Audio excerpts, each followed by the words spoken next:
Hey, so let's start with Eminem. Okay. You like that logic, right?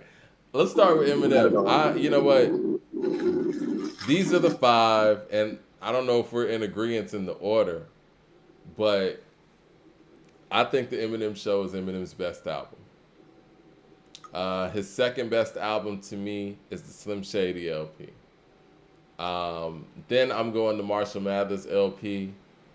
And then after that, it's kind of a drop off. It was a little difficult for me, but I think Recovery.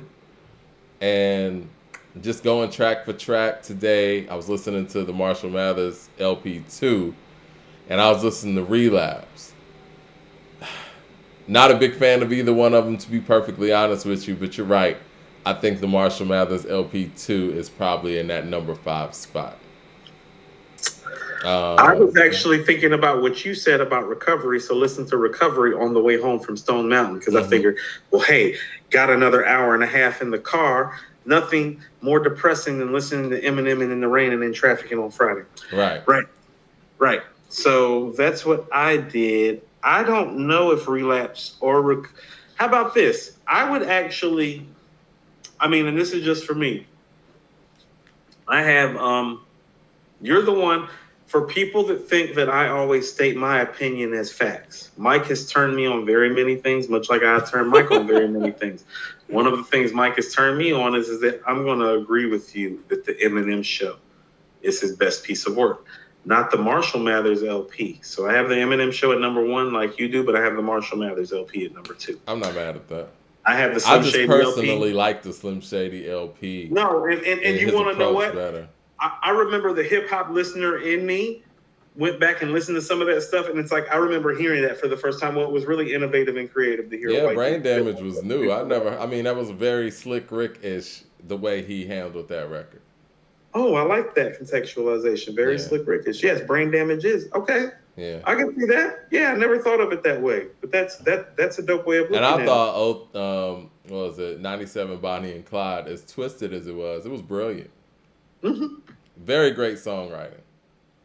Great songwriting. It's the Yeah, foreshadowing of Stan in terms of yeah. his songwriting capabilities, in terms of being able to flesh out like For me, the a full Marshall story. Mathers LP just doesn't have like one of those guilty consciences or role models.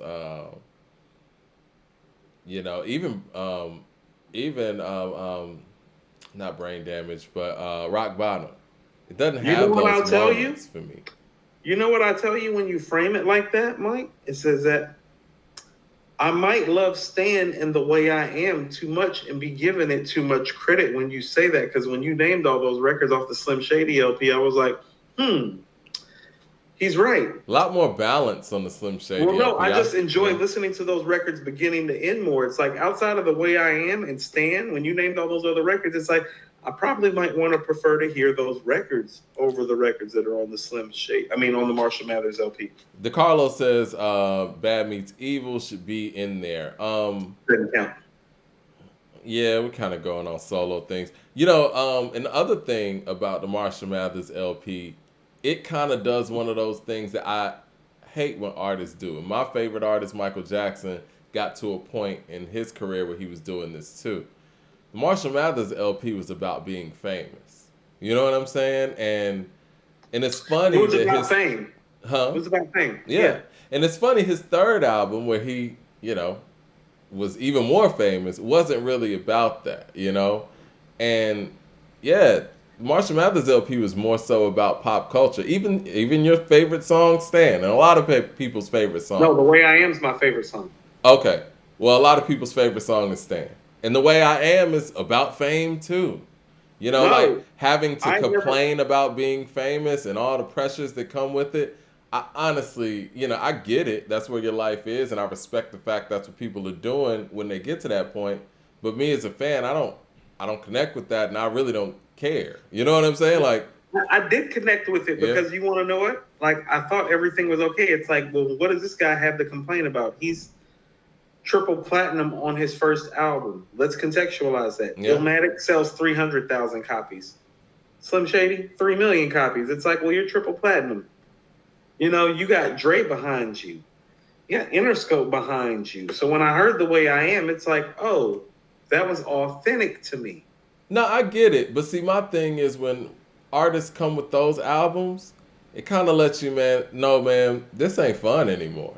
Like, wouldn't you rather hear Michael and Off the Wall or Thriller as opposed to talking about the stuff he's talking about on Dangerous? You know what I mean? And how, Leave Me Alone and all that stuff. Like, And I don't it's love not, that stuff. That's why yeah, I it's said you're not making a fun strong point. anymore. And No, and the you're Marshall Mathers LP is nothing but that. you're making a strong point when you say that because I don't love Dangerous because of that. Yeah, I don't. It's sad to an I don't extent. like Bad or Dangerous like that because of Hmm. that. Yeah, because you Like could that tell whole Michael was having fun on Thriller and Off the Wall. You could tell even as twisted as some of the oh stuff is on the Slim Shady LP. You could tell that Eminem is having fun on that album. no style points. There's something to Yeah, be said for that. Because here's the thing: the angst sometimes, like, well, if you're gonna do angst, you need to do like Scarface, Ice Cube type of angst, like right. deliver the angst. Yeah. So I get you. Yeah. So let's just say that those are his best three albums, and we know that. I think where you and I differ is that I prefer the Marshall Mathers LP2 to Recovery and Relapse. So I would say, which Mm. one of those do you think is better? Because I have those three that we agree upon, and then I have the Marshall Mathers LP2. But I'm actually more of a fan, I think, of Relapse than Recovery. Well, someone in the super chat, Ed, said Relapse is the best production Dre gave Eminem. M was actually dope lyrically and flow wise. It was a creative effort. I like So what I was 3 a.m. actually about to say is that Dr. Dre's contributions on Recovery and Relapse are probably what make the difference. Yeah, Yeah. Jay Short says, Coop, you didn't like Recovery? It was solid. I just Yeah. I think that on the Marshall Mathers LP2, it's a couple things, right? I thought Berserk was terrible. But on Relapse, I thought that We Made You was terrible. That was Why don't you like Rap God? Like I'm just trying to understand. I Tell me. don't like the beat. I think Okay. that the Okay. flow is all over the place and You think he's trying too hard? yeah, man, like I figured you now would say like I that. I said, said the survival. Now I like I think he said, did a great job. I want to hear more of that kind of Eminem because I think that with his voice changing and his style changing and approach changing, he could do more of that. I like that. That sounded organic to me from him, and the bars was there, the production was good, the hook was dope. I like Survival. Okay, so those are his five best projects, though. So we're pretty much in the wheelhouse of like his best five, six projects we agree upon, one way or the other. Correct? Yeah, yeah. I was gonna say something about the Marshall Mathers LP. But where would you rank this catalog all time? Like these albums that we're bringing up, like where does this rank catalog wise for a solo artist? Yeah, it doesn't. Honestly, if we're talking about these five, with the people, all right, I'll put it this way: with the people that he's normally in conversations with, it doesn't. It would have to be one of the greats that doesn't have five albums to, you know, Right, Black Thought. yeah, or something like that. Or Like how even about this? and even if we say like some, and I say this respectfully, Big Daddy Kane, right? Yes, but Yeah, on a day like how about this? On a day like today, when you pull up a catalog like this, it's like, well, this is why people want Lupe to get more shine. This is why people want Doom to get more shine. yeah, because this catalog's not It's not top better than notch. Doom or Lupe's Oh catalog, hell no. no! It doesn't even touch Doom's catalog, and Lupe And I don't think. no. Hold on. Okay, so do you think Doom has a top 20 catalog? I think it's possible. Think it's I possible? think it's I possible. think it's. I think it's possible too, because like I said, I've been doing some listening and doing some digging. I think it's possible that Doom has a top Yeah, 20 catalog, but it would be a top 20 catalog. It's not a top 10 catalog. It's not a top yeah. 15 catalog to me. It would be top 20. Now we were going through His Common's catalog is catalog. not even Doom's catalog. No, no, He doesn't have a Mad Villainy. no. I think the Eminem show, like I said, is his best work. I think that, Eminem but show does honestly, good I stuff. think that's him at his best. Now we But that's talk the best about, production job, though, too. Because when I look at the beats on there, when I thought about it, when I started leaning towards the Eminem show, I started thinking about the production on there, the beats, Till I Collapse, actual Keeping Out My Closet. Those actual beats, like the Keeping Out My Soldier. Closet beat is dope. Superman, no, those beats are dope. Soldier. Yeah. Soldier, I yeah, think that those beats are dope. and where he was rapping at that point, he was at the apex of his skill set, in my opinion. That's the Eminem that we were talking about killed Jay Z on his own track. Like that was him in that time frame. That's the Eminem that made Lose Yourself. That time frame right there is when he had the perfect balance of his skill set from the first one, but his content from the second one. He put both of those worlds together perfectly on the third one. And after that, everything was kind of just, I don't know. It's a big drop off, in my personal opinion, skill wise.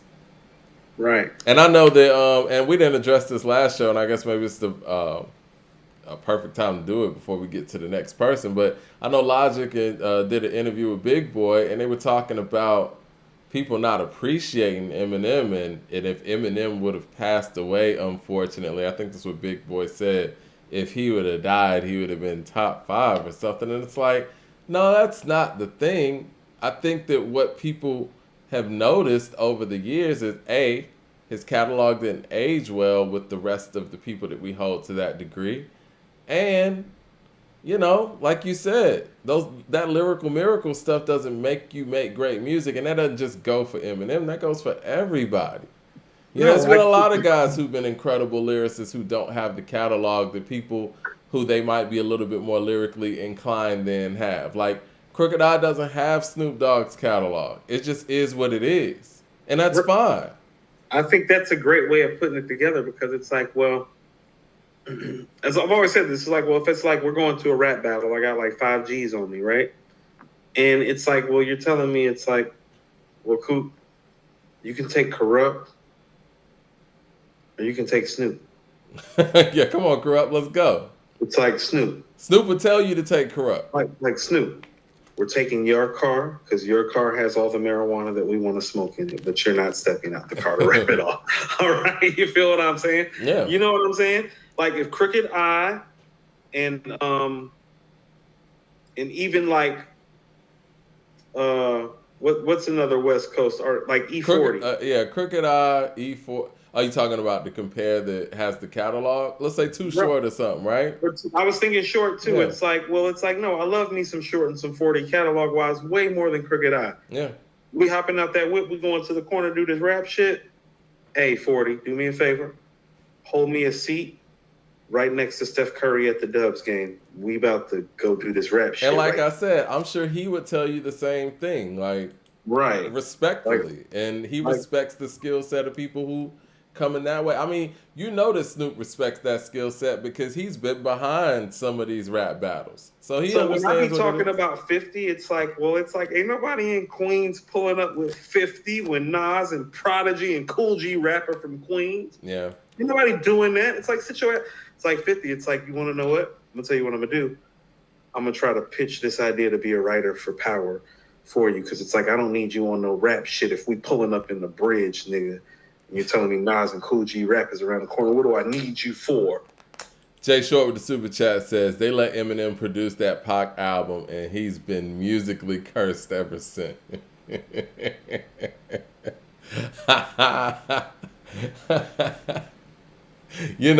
Just imagine. You got a valid point. Just imagine how this whole thing would have played out if Tupac had lived. Like, do you think that Dre would have been able to launch Eminem without a hitch with Pac over here? None whatsoever. I think that would have been a little different in history. I mean, when you listen to Toss It Up, he was and taking shots at Nas and Jay and Big and Prodigy like they were nobodies. And Dre, taking shots at them like they were no. This little nigga named Nas think he live like me, talking about he left the hospital, took 5 like me. You live in fantasies, nigga. I reject your deposit. We shook Drake punk ass, now he out of the closet. Like, no, he didn't want none of that. He talking about, hey, Nas, your whole damn style is bitten. And in the background, Mike, the ad-lib goes, The nigga sound like Rakim. He's talking big shit. He's in the background ad libbing against Nas. The nigga sound like Rakim. That's the ad lib in the Yeah, background. yeah. And like I said, I mean, you You already think quoted. Eminem safe? You quoted the Nas just Dre came up. line from that. He was getting the Nas and Big Dre. are running New York and they're not safe. You think Eminem is safe? Dre is running Compton and running Cali. Well, You this think the is nigga's this is safe? what I was gonna say. Ain't nobody safe. He already got the Dre line on that song you just quoted, Against All Odds, and then he had the Dre line Well, toss it up. On California Love too. You know what I'm saying, Live and Live and Die in die in LA. LA. And then he really Yeah. got at him on Toss It Up. So yeah, Without I Dre mean, punk yeah, Dre ass. what like he said, cross death row now, who you gonna run to? He was gonna keep giving it to Dre. So it would have been a little, I don't want to say Dre wouldn't have been able to launch Eminem, but he would have, it would have been so. It wouldn't have been easy with The Pac nigga running was around like, here. listen here, he on the intro to Machiavelli. Jay-Z from Hawaiian Sophie fame, Big Willie, Big Lil, whatever. Brian, you really don't think that Eminem would beat Tupac in a battle? Come on now, you don't believe that. Oh No, man. you Like I don't said, believe that. once again, one of the reasons why I love Prodigy, because all these dudes had this shit talked to them, but only one person responded, and that's Mobb Deep with Drop a Gem on, which is one of the best diss records ever. It Like, you is. want to know what? Drop a Gem on it is very like back to back. It's like back to back is the modern day Drop a Gem on. And it's like, oh, you came with that for that guy? Good job. Bravo. Oh yeah. No, I remember hearing those records being like, man, these guys are really stepping up to No, it's Pop. the infamous back in the house once again, live a life that of diamonds and guns and now gems, pull gats like a bass head pull on stems. The mob got the bomb, run out and tell a friend, drop a gem on them. Yeah, no. They was going at Pac. They went at Pac for real too. I Like say they this was talking shit respectfully, about Pac. man. P's on there. Rikers Island's flashbacks to the house you got scuffed it in. You would think that getting your headshots enough, but then now you want to go on my team. Must have been drunk when you wrote that shit. Too bad you hadn't did it to your own self. My rebellion, retaliate. I had the whole New York State aiming at your face at the gate. Bottom line off top soon as he came through. Shots blew. Don't even know the half of my crew. Oh no, them was the only niggas that was about it when Pac was talking shit. I'm just gonna be honest, guys, man. There's no way that Eminem would have beaten Tupac in a rap battle. I don't have. I want to quote my man Coop here. I don't have the evidence based on what we see No, from the diss records that Eminem has put out. I'm trying to think of what Eminem's best diss record is. Off the top of my head, I'm gonna go with. Well, my favorite was the one that he did against Everlast. That was I Remember, but I think the best one was the Sauce going at Benzino. But I don't think those would have worked against Pac. What do y'all think Eminem's best diss record is, and what evidence do y'all have that he would beat Tupac in a battle on wax? Pac is so big that Drop a Gem was a gloss over. Mm-hmm. Stop that. Drop a Gem is one of the best diss records ever, and it's a gloss over because it's Pac. And also, man, y'all really think that Pac wouldn't have said anything about the fact that M's out here wearing wigs and stuff in his videos?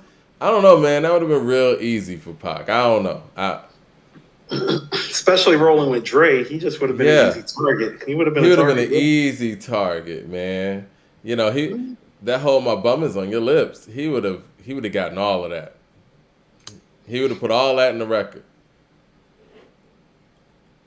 Someone said, Mike, stop lying. It's no evidence for real battle bars for Pac. You ever heard Hit 'em Up?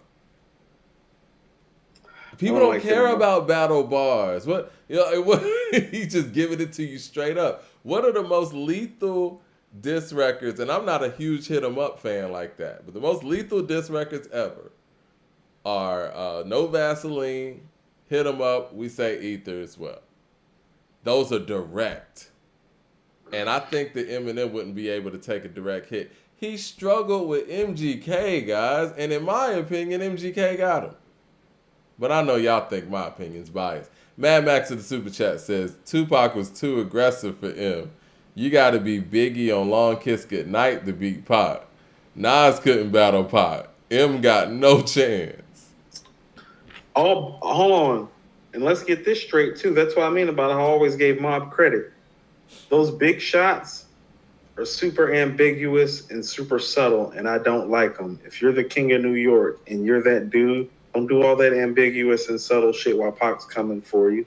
Like that, There's I'm a not a time and a fan of. place for the All that subliminals. slugs missed you. I ain't mad at you. We ain't mad at you. It's like no, no, no, don't do that, fam. Like I love that. I love Big, but it's like no, don't do that either. You know what I mean? Because Well, streets be talking about that shit too. That's what I'm saying. It's like no, no, no. All you dudes was talking and taking like little subtle shots when he was like, "Fuck this guy, well, that was a fuck that deadly guy, misstep. fuck your team," and you Yeah. guys is like doing this like little like cute like subliminal stuff. It's like that's what I'm talking about. It's like how do you want to audit this street shit? Because it's like, well, if we're auditing them dudes versus Pac and that, it's like, well, I didn't like that either. Because it's like Pac was really walking the streets of New York and LA with pistols on him.